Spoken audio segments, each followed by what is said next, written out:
Well, good afternoon, everyone, and a special welcome both to our ambassadors, excellencies, to our colleagues from Turkey that have traveled to our great country. We welcome you, my colleagues as well, to all of those that have worked so hard in the Anatolian Heritage Foundation to make this a reality. And ladies and gentlemen, when you're asked to say a few remarks, you always get a little bit nervous because, you know, at some point maybe people will say, I really asked them to say a few, but I put together 3 thoughts about Turkey, if you just go with me for a while. The first is what we've spoken about so much this morning and through this lunchtime as well, is this history. Turkey, the land, the resting place. I know when I was a boy, we learned about the Ark and how it landed in Ararat. The first time I'd heard about Turkey. And we also heard about the Hittites and the land of the Assyrians. And then later on, or at one time, it was just stories about Homer, this Iliad, about the Trojan Wars in Troy.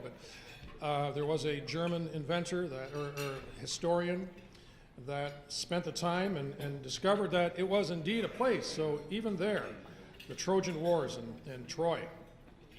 And then Paul's letters to the 7 churches in Asia Minor, all in Turkey.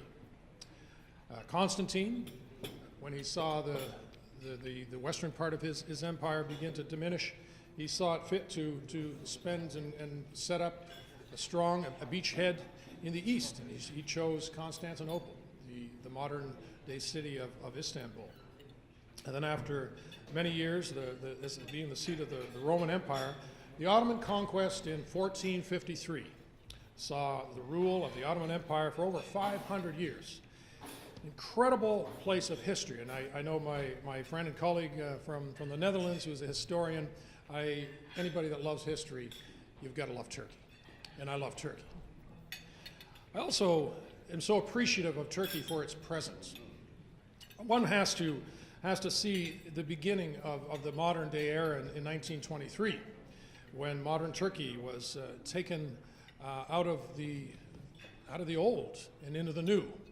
And the father of modern day Turkey managed to do something that I think is unparalleled by any other civilization, any other culture.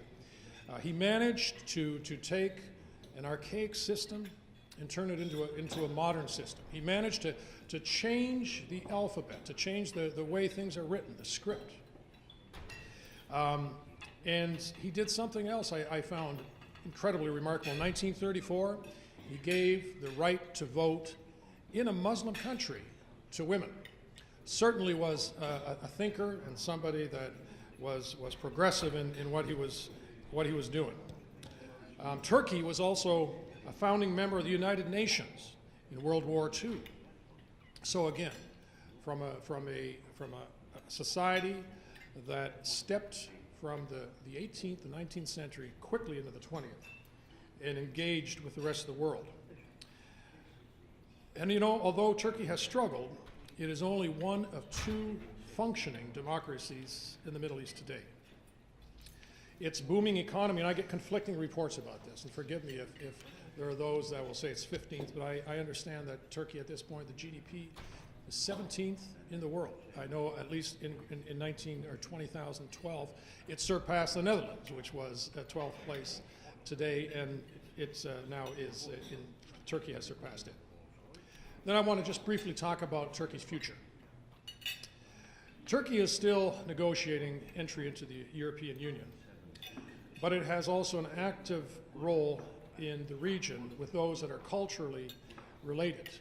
And earlier this week, I was visited by a number from the Heritage Society, and they introduced me with a number of members that live outside of that region.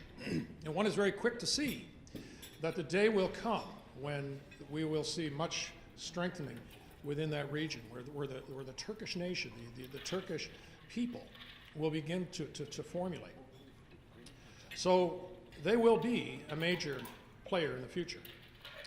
And that's why Canada must continue to broaden its relationship with Turkey, both as a trading partner and as a friend. There's an old proverb that says, better the wounds of a friend than the kisses of an enemy. And I believe that if one is to forge a relationship with a nation, if one is to be effective, that there must be a friendship involved. And then great things can happen. Then we can coexist, but not only coexist, we can criticize one another.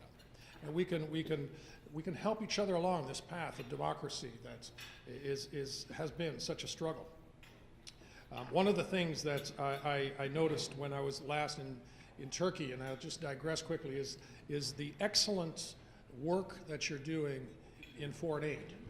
And Canada, too, is a country that is very much involved in foreign aid. And one of my travels earlier, I had gone to South Sudan. South Sudan, of course, is the newest nation on earth. And South Sudan is desperately poor, yet South Sudan is rich. South Sudan sits on some of the richest and the best resources that the world can find. It's rich in oil, it has gold, it has minerals, and yet the country is stuck in poverty. Why? Because they broke away from the north. And unfortunately, we see again that's what happens when two people groups and two religious groups begin to fight and they can't see eye to eye. And what an opportunity it would be for Canada, which has a strong partnership with South Sudan and can continue that. And with Turkey, which has a strong understanding and partnership with Sudan, if we could get those two parties together. And I believe we could do that when we forge a relationship with one another. It's imperative that Turkey grows economically and militarily, and that it continues to grow democratically. Turkey will continue to grow. It's kingdoms wax and kingdoms wane. We're seeing the shift in power, I think, sometimes much the same as what we saw before World War I. Where the traditional powers are beginning to diminish. And a nation like Turkey could very well rise to be a powerful force in the world. So again, I repeat, it's imperative that they grow democratically. And I believe for another reason that we must stay close to Turkey and we must continue to forge a relationship because, as I said before, it is one of two nations in the region, in the Middle East, that is a democratic country. The other, of course, is Israel.